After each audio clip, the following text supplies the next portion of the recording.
মুস্তাহাব এবং আদব সম্পর্কে কয়টা সম্পর্কে বলেন? তিনটা জিনিস, সুন্নাত, মুস্তাহাব, আদব। আল্লাহ পাক রব্বুল আলামিন আমাদেরকে পরিপূর্ণ মুসলমান হইতে বলেছেন। শুধু মুসলমান না, বলছেন ইয়া আইয়ুহাল্লাযীনা আমানু উদখুলু ফিস সিলমি কাফা, তোমরা পরিপূর্ণ মুসলমান হও। তাহলে বোঝা গেল যে আমরা পরিপূর্ণ মুসলমান না। যদি আমরা পরিপূর্ণ মুসলমান হইতাম জন্মসূত্রে, তাহলে আল্লাহ এই কথা বলতেন না। আল্লাহ আমাদেরকে বলছেন, হে মুমিনগণ, তোমরা পরিপূর্ণ মুসলমান হও। এর মানে বোঝা গেল আমরা মুসলমান পরিপূর্ণ হতে পারি নাই। পরিপূর্ণ মুসলমান হতে গেলে আল্লাহ পাক রব্বুল আলামিন যে বিধানগুলো দিয়েছেন, এই বিধানগুলো আমাদেরকে মানতে হবে। যদি আমরা বিধানগুলো মানতে পারি, তাহলে আমরা পূর্ণ মুসলমান। এখন বিধানগুলো কি? বিধান আমাদের, আমরা তো জানি শুধু ফরজ, ওয়াজিব, সুন্নাত, মুস্তাহাব, আদব সব সমষ্টিগতকে বলা হয় বিধান। এই বিধানের উপরে যারা চলবে তারা পূর্ণ মুসলমান। যারা কিছু মানবে কিছু মানবে না, তারা অপূর্ণ মুসলমান। আর যারা মোটেও মানবে না, তারা নামে মুসলমান। মুসলমান কয় প্রকার? একটা হলো পূর্ণ মুসলমান, একটা হলো অপূর্ণ মুসলমান, আর একটা হলো নামে মুসলমান। আমরা যারা ইবাদত করব না, আমরা যারা আল্লাহর ফরজিয়াত, সুন্নাত, মুস্তাহাব এইগুলো আমরা যখন পালন করব না, তখন আমরা নামে মুসলমান থাকব। আর যদি আমরা শুধু ফরজ মানি, কিন্তু সুন্নাত, মুস্তাহাবের প্রতি যদি আমরা লক্ষ্য না করি, ভ্রুক্ষেপ না করি, খেয়াল না করি, তাহলে আমরা অপূর্ণ মুসলমান। আর যদি আমরা ফরজ, সুন্নাত, মুস্তাহাব সবগুলোর প্রতি সমান দৃষ্টিতে তাকাইয়া সবগুলোর উপরে যদি আমরা আমল করতে পারি, তাহলে আমরা পূর্ণ মুসলমান। এই কথা আল্লাহ পাক রব্বুল আলামিন বলেন, ইয়া আইয়ুহাল্লাযীনা আমানু উদখুলু ফিস সিলমি কাফা। আল্লাহ পাক রব্বুল আলামিন বলেন, ইয়া আইয়ুহাল্লাযীনা আমানু, হে ইমানদারগণ, উদখুলু ফিস সিলমি কাফা, তোমরা পরিপূর্ণ মুসলমান হও। পূর্ণ মুসলমান হয়ে পূর্ণ মুসলমানদের অন্তর্ভুক্ত হয়ে যাও। এর মানে হলো আমরা যারা এখন মুসলমান দাবি করি, শুধু নামে মুসলমানও বলে চলবে না, বরং আমাদের মুসলমান হতে গেলে আল্লাহ পাক রব্বুল আলামিন যে বিধানগুলো দিয়েছেন, এই বিধানগুলো আমাদের পরিপূর্ণভাবে মানতে হবে। আর এই বিধান যদি আমরা পরিপূর্ণভাবে মানতে পারি, তাহলে আমরা হব পূর্ণ মুসলমান। আর যদি আমাদের ইবাদতের ভিতরে ঘাটতি দেখা যায়, তাহলে আমরা হব অপূর্ণ মুসলমান। যদি আমরা পরিপূর্ণ ইবাদত করতে পারি, তাহলে আমরা পূর্ণ মুসলমান। আর যদি কিছু ইবাদত করি আর কিছু না করি, তাহলে আমরা অসম্পূর্ণ মুসলমান।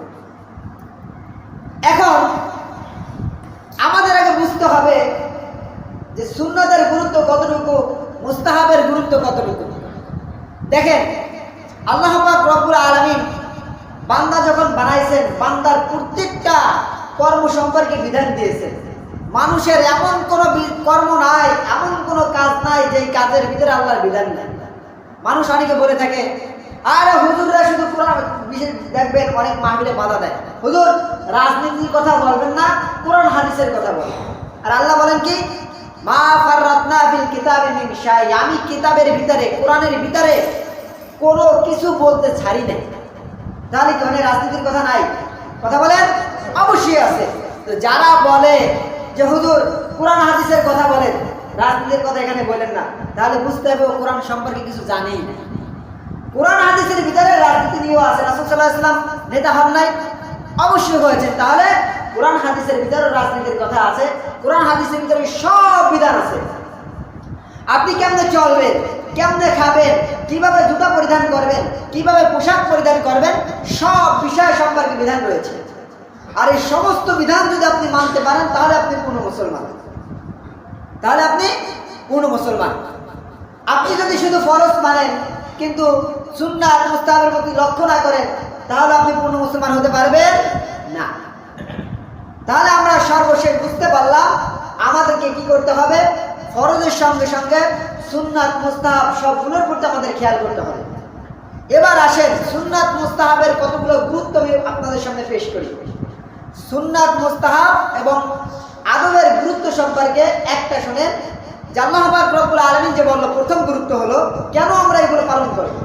কেন সুন্নাতকে আমরা গুরুত্ব দেব, কেন মুস্তাহাবকে গুরুত্ব দেব, কেন আদবের প্রতি গুরুত্ব দেব? নাম্বার 1, আল্লাহ বলেছেন ইয়া আইয়ুহাল্লাযীনা আমানু উদখুলু ফিস সিলমি কাফা, তোমরা পরিপূর্ণ ইসলামের ভিতরে প্রবেশ করো। তাহলে আমরা যদি সুন্নাত এবং মুস্তাহাব আদবের প্রতি গুরুত্ব না দিই, তাহলে আমরা পূর্ণভাবে মুসলিম হতে পারবো না। তাহলে প্রধান গুরুত্ব আমরা পাইলাম, যদি আমরা পূর্ণ মুসলমান দাবি করতে হয়, আমাদের ভিতরে সুন্নাত মুস্তাহাব আদবও রক্ষা করতে হবে। 2 নম্বর আমরা দেখতে পাই, আমরা মনে করি ফরজ এবং ওয়াজিব এইগুলো যদি আমাদের ভিতরে থেকে হয়ে যায়, আমাদের সুন্নাতের প্রয়োজন নাই। যদিও সুন্নাত এবং মুস্তাহাব, ফরজ সুন্নাত মুস্তাহাব আদব যদিও ধারাবাহিকভাবে একটু পর্যায়ক্রমে একটু নিম্ন আছে, মানের দিক দিয়েও একটু নিম্নমানের আছে, আমলের দিক দিয়েও একটু কমতি আছে, কিন্তু এইগুলোর মান সবগুলো সমান। কারণ ফরজ এবং ওয়াজিব যা আল্লাহ এবং আল্লাহ রাসূলের পক্ষ থেকে আসছে, এমনইভাবে সুন্নাত এবং মুস্তাহাব আদব এগুলো আল্লাহ এবং আল্লাহ রাসূলের পক্ষ থেকে আসছে। যারা মনে করেন শুধু ফরজ ওয়াজিব মানলে হয়ে যাবে, সুন্নাতের অত প্রয়োজন নাই, কারণ সুন্নাত যদি আমরা মানি তাহলে আমাদের লাভ আছে, সওয়াব হবে, আর যদি আমরা সুন্নাত না মানি আমাদের কোনো গুনাহ হবে না। এই দিক লক্ষ্য করে যারা সুন্নাত এবং মুস্তাহাবকে তুচ্ছ চোখে দেখবেন, এই তুচ্ছ চোখে দেখাটা শরীয়তে আপনাদেরকে দেয় নাই। কারণ শরীয়তের প্রত্যেকটা বিধান, শরীয়তের প্রত্যেকটা আমল, প্রত্যেকটা বিধান আল্লাহর কাছে অনেক বড়। এই জিনিসটাকে যদি আমরা ছোট করে দেখি তাহলে আমাদের জন্য বড় গুনাহ হবে। আমরা যারা মনে করি যদি শুধু সুন্নাত আর মুস্তাহাব যদি আমরা না করলেও চলবে, করলেও চলবে, তাহলে না করাই ভালো, মানে আমরা এটার দিকে কোনো গুরুত্ব দিই না। অথচ এটার প্রতি গুরুত্ব কেন দেবো না? এই সুন্নাত মুস্তাহাবকে পুরো মানুষ তৈরি করছে, বলেন এটাও তো আল্লাহ পাক রব্বুল আলামিনের পক্ষ থেকে বাজেট হয়েছে। তাহলে এটা যদি আমরা ছেড়ে দিই আমাদের অনেক লস আছে। যেমন 3 নম্বর গুরুত্ব আলোচনা করার আগে বলি যে আমাদেরকে সুন্নাত এবং মুস্তাহাব কেন দিয়েছে? বলা হয় ফরজ এবং ওয়াজিব রক্ষার্থে সুন্নাত এবং মুস্তাহাব দিয়েছে। যদি কোনো ব্যক্তি সুন্নাত ছেড়ে দেয়, যদি কোনো ব্যক্তি আদব ছেড়ে দেয়, কিছুদিন পরে যাইতে না যাইতে তার ভিতর থেকে মুস্তাহাব বের হয়ে যাবে। যদি কোনো ব্যক্তি মুস্তাহাব গুলো ছেড়ে দেয়, কিছুদিন যাইতে না যাইতে তার ভিতর থেকে সুন্নাতটা বের হয়ে যাবে। অনুরূপভাবে যদি কোনো ব্যক্তি সুন্নাতকে বর্জন করে, কিছুদিন যাইতে না যাইতে তার ভিতর থেকে ফরজটা বের হয়ে যাবে। এর মানে আমরা বুঝতে পারলাম ফরজ যদি রক্ষা করতে হয় আমাদের জন্য সুন্নাত আবশ্যক, আর সুন্নাত যদি রক্ষা করতে হয় তাহলে আমাদের জন্য মুস্তাহাব আবশ্যক, আর যদি মুস্তাহাব রক্ষা করতে হয় তাহলে আমাদের জন্য আদবগুলো আবশ্যক। যেই ব্যক্তি বলে সুন্নাতের কোনো প্রয়োজন নাই, যেই ব্যক্তি বলে মুস্তাহাবের কোনো প্রয়োজন নাই, তারা দেখেন যাইয়া ফরজটাও পরিপূর্ণভাবে পালন করে না। যারা এই কথা বলে সুন্নাত মুস্তাহাবের দরকার নাই, ঘুরে ঘুরে দেখেন তাদের ভিতর থেকে ফরজটাই নেই। একটা উদাহরণ দিই, মানুষ বিল্ডিং করে না? আচ্ছা, বিল্ডিং এর ভিতরে ফরজ কি কি? ফরজ মানে কি? ফরজ মানে আবশ্যক। একটা বিল্ডিং করতে গেলে ফরজ মনে করেন খোয়া, সিমেন্ট, বালি, ইট, তারপরে রড, এই কটা ফরজ। এই কটা হলে আপনার বিল্ডিং উঠে যাবে। কয়টা ফরজ পেলাম? 5টা ফরজ পেলাম। এই 5টা ফরজ যদি কোনো ব্যক্তি চিন্তা করে যে বিল্ডিং এর 5টা ফরজ আমি পালন করছি, আমার আর দরকার নাই, তাহলে আমাদের বিল্ডিং পরিপূর্ণ থাকবে না। এবার আসেন বিল্ডিং এর সুন্নাত গুলো বলি, আমি এগুলো বাংলায় দিচ্ছি। অনেকে চিন্তা করতে পারেন বিল্ডিং এর সঙ্গে ফরজ গুলো মিলাচ্ছেন, আল্লাহ রাসূলও কিভাবে মিলাইছেন আমি উদাহরণ দিচ্ছি। এরপরে দেখেন বিল্ডিং এর সুন্নাত যেমন প্লাস্টার করা, আপনি যদি প্লাস্টার করেন তাহলে সুন্নাত হয়ে গেল। এরপরে বিল্ডিং এর মুস্তাহাব মনে করেন রং করা। এখন আপনি যদি কি করেন, বিল্ডিংটা বানাইলেন, আপনি প্লাস্টার করলেন কিন্তু রং করলেন না, দেখবেন 2 দিন পরে প্লাস্টার খসে পড়ে যাবে। প্লাস্টার বেশি দিন টিকসই হবে না। আবার যদি শুধু বিল্ডিংটা করেন কিন্তু প্লাস্টার না করেন, 2 দিন পরে বিল্ডিং এর ইটগুলো নোনা ধরে ইটগুলো নষ্ট হয়ে যাবে। যাবে কিনা বলেন? তাহলে আমরা পাইলাম যদি আমরা কি না করি, বিল্ডিং এর যে সুন্নাত এটা যদি আমরা পালন না করি মুস্তাহাব, তাহলে সুন্নাত থাকতেছে না। সুন্নাত যদি পালন না করি আমাদের আসল যে ফরজিয়াত ইট বালু সিমেন্ট কুয়া এইগুলোর কোনো অস্তিত্ব থাকবে না। এই জন্য আমাদের যদি বিল্ডিংটা পরিপূর্ণভাবে রাখতে হয় তাহলে আমাদেরকে বিল্ডিং এর উপরে কি করতে হবে? সিমেন্ট বালি দ্বারা আসতে হবে। আর যদি সিমেন্ট বালিগুলো যদি অক্ষয় রাখতে হয়, প্লাস্টার যদি অক্ষয় রাখতে হয়, তাহলে আমাদের রং করতে হবে।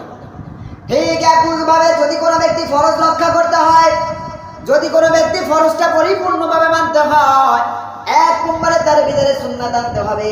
যদি কোনো ব্যক্তি চিন্তা করে শুধু ফরজ আদায় করলে হবে, সুন্নাতের দরকার নাই, ওই ব্যক্তির 2 দিন পরে ফরজ থাকবে না। 2 নম্বরে দেখা যায় যদি কোনো ব্যক্তি বলে মুস্তাহাবের প্রয়োজন নাই, 2 দিন পরে দেখা যাবে তার ভিতরে সুন্নাত নাই।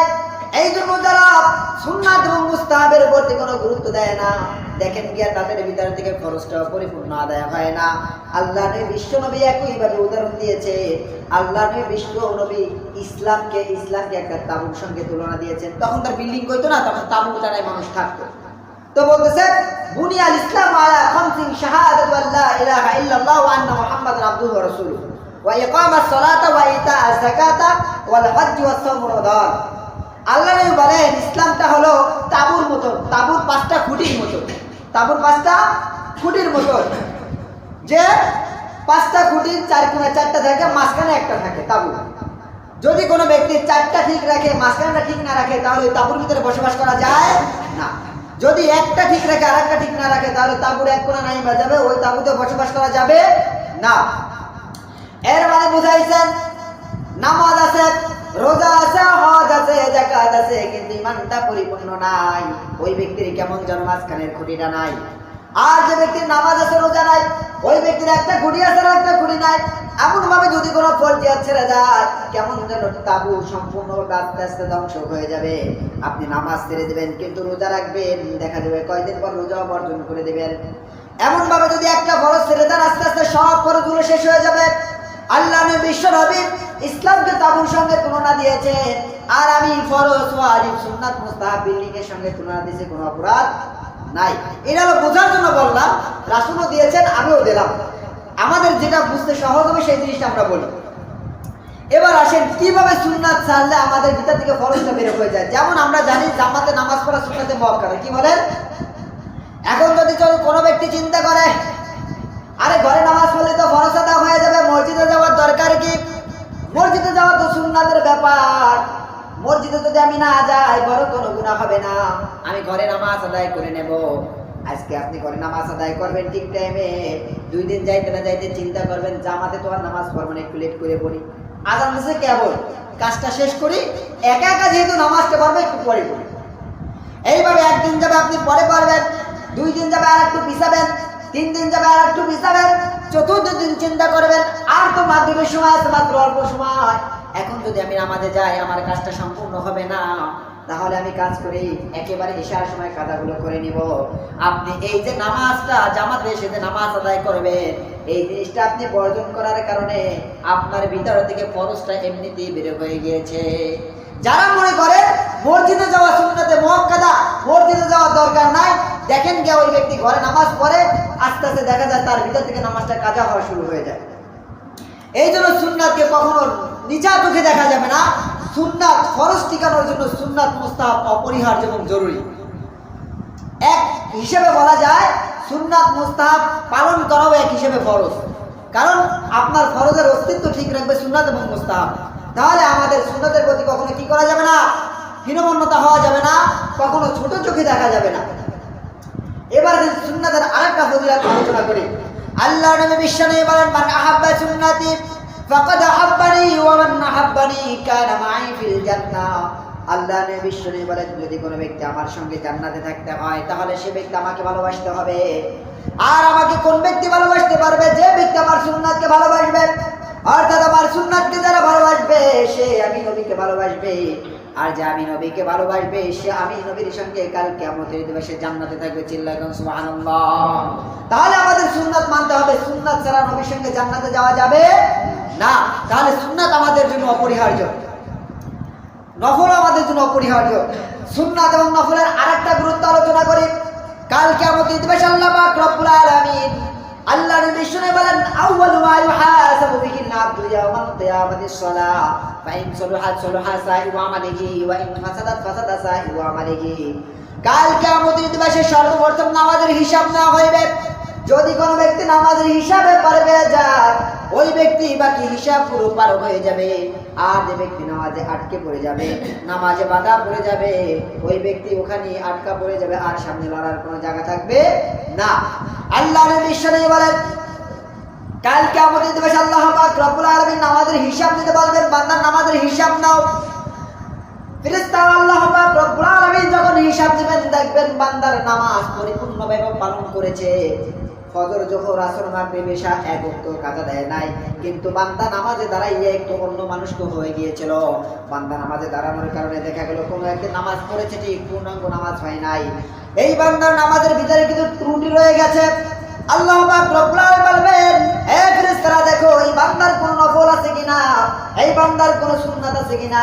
ফেরেশতারা যখন দেখবে এই বান্দার নফল এবং সুন্নাত রয়েছে, আল্লাহ পাক রব্বুল আলামিন বলবেন, আল্লাহ এই বান্দার সুন্নাত আছে নফল আছে। আল্লাহ বলবেন ফেরেশতারা ওই নফল এবং সুন্নাতকে নিয়ে আসো, দেখো ফরজের ঘাটতি পূরণ হয় কিনা। যখন ফেরেশতা এই নফল এবং সুন্নাতকে নিয়ে এসে দেখবে ফরজের ঘাটতি পূরণ হয়ে গিয়েছে, আল্লাহ পাক রব্বুল আলামিন ওই ব্যক্তিকে maaf করে দেবে এবং বিনা হিসেবে জান্নাতে প্রবেশ করা দেবে। চিল্লায় বলুন সুবহানাল্লাহ। তাহলে আমরা বুঝতে পারলাম, আমরা যে যারা নামাজ পড়ি, এই যে জুমার দিন দেখবেন অনেকে আছে ফরজটা পড়ে আড়া দেয়, আর ফরজ তো হয়ে গেছে, সুন্নাতের দরকার, সুন্নাতের দরকার কি? 5 ওয়াক্ত নামাজের হিসাব দিতে আমরা পারবো না। আর যারা চিন্তা করেন জুমার হিসাবটা নিলে পারবো না, তারাও দেখবেন যে জুমার নামাজও আপনাদের যে ত্রুটি আছে, এই ত্রুটিটা পূরণের জন্য, ঘাটতি পূরণের জন্য যে সুন্নাত, এই সুন্নাত ফেলাইতে চলে গেছে। এই নামাজটা আপনি যে পড়লেন, আপনি মনে করেন ফজরের নামাজটা পড়ছেন, ফজরের নামাজ পরিপূর্ণভাবে হয়েছে কেউ বলতে পারবেন যে আমার নামাজটা আল্লাহর কাছে কবুল হয়েছে, বা আমার নামাজ পূর্ণাঙ্গ হয়েছে? কেউ বলতে পারবে না, ইমাম সাহেবও বলতে পারবে না। তাহলে এই নামাজটা যে অপূর্ণ রয়ে গেছে, অপূর্ণটা পূরণ করবে কি দ্বারা? এই যে আমরা নামাজের আগে পরে সুন্নাতগুলো পড়ি এবং আমরা যে বাড়তি নফলগুলো পড়ি, আল্লাহ পাক রব্বুল আলামিন এই সুন্নাত এবং নফল দ্বারা এই ফরজের ঘাটতি পূরণ করবে। সুবহানাল্লাহ। তাহলে আমাদের ফরজ এবং সুন্নাতের প্রতি, নফলের প্রতি গুরুত্ব দেওয়া লাগবে কি লাগবে না বলেন?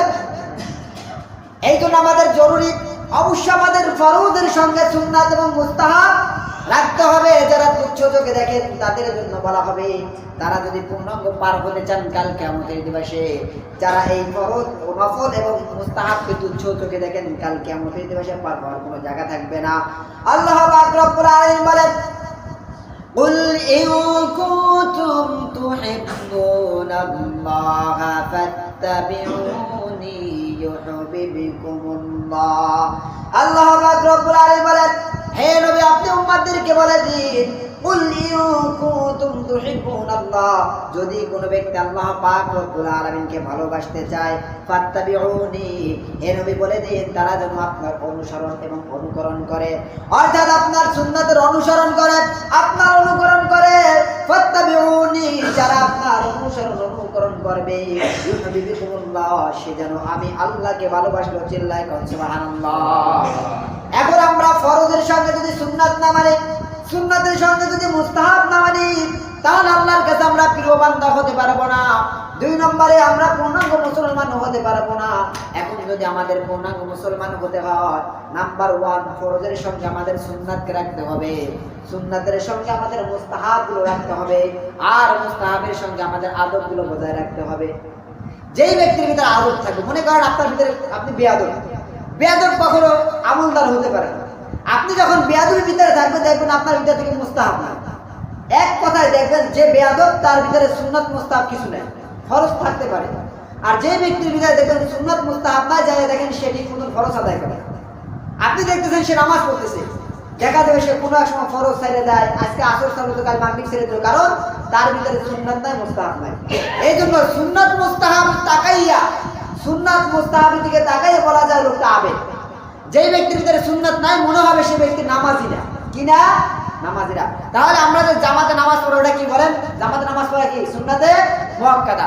যে ব্যক্তি জামাতে নামাজ পড়ে না, যাইয়া দেখেন সে কোনো না কোনো দিক দিয়ে নামাজ ছেড়ে দিচ্ছে। নামাজ কি করছে? ছেড়ে দিচ্ছে। কেমন? ওই আজকে ঈশা নামাজ পড়বো, বা মাগরিব নামাজ পড়ছি, ঈশার আযান দিয়েছে, বা ঈশা নামাজ পড়ছি, বা দেখা গেল যোহরের নামাজ পড়ছি, চিন্তা করছে যে আসর পড়বো, আসরের আযান কেবল দিল, মাগরিব সময় পড়বো না, মাগরিব একটু আধা পড়বো না। আপনি কাজে আছেন, কারণ আপনি তো জামাতে নামাজ পড়েন নাই। জামাতে নামাজ পড়লে নামাজের 15 মিনিট হোক বা 5 মিনিট পর আপনি জামাতটা করে দিচ্ছেন। আর একা যখন আপনি নামাজ পড়বেন, শয়তান বলবেন টাইম তো আছে, আর কেবল না আযান দিল, কিন্তু মসজিদে যাবেন, একা একা নামাজ পড়বে, একটু বাড়ছে। অনেকক্ষণ পরে চিন্তা করবে নামাজের আছে 10 মিনিট, আর আমার কাজ যতটুকু আছে, এই কাজটুকু আছে 10 মিনিট। এখন যদি আমি নামাজটা পরিপূর্ণ করতে যাই, নামাজ আদায় করতে যাই, আমার কাজ হবে না। আর কাজ যদি ছেড়ে দিয়ে নামাজে যাই, বা নামাজ ছেড়ে দিয়ে কাজ করি, তাহলে নামাজটা হবে না। পরে বান্দায় চিন্তা করবে কাজের তো আর ঘাটতি পূরণ হবে না, সারা রাত চলে গেলেও কাজ করতে পারবো না, কিন্তু মাগরিবটা যদি আমার কাজা হয়ে যায়, ঈশার সময় আমি কাজা করে নিতে পারি। যার কারণে সে আস্তে আস্তে কি করবে, নামাজটাই ছেড়ে দেবে, ফরজটাই ছেড়ে দেবে। এই জন্য আমাদের ফরজ যদি রক্ষা করতে হয়, সুন্নাত মুস্তাহাব আদবের প্রতি আমাদের গুরুত্ব রাখতে হবে। আল্লাহ পাক রব্বুল আলামিন আমাদেরকে সুন্নাত মুস্তাহাব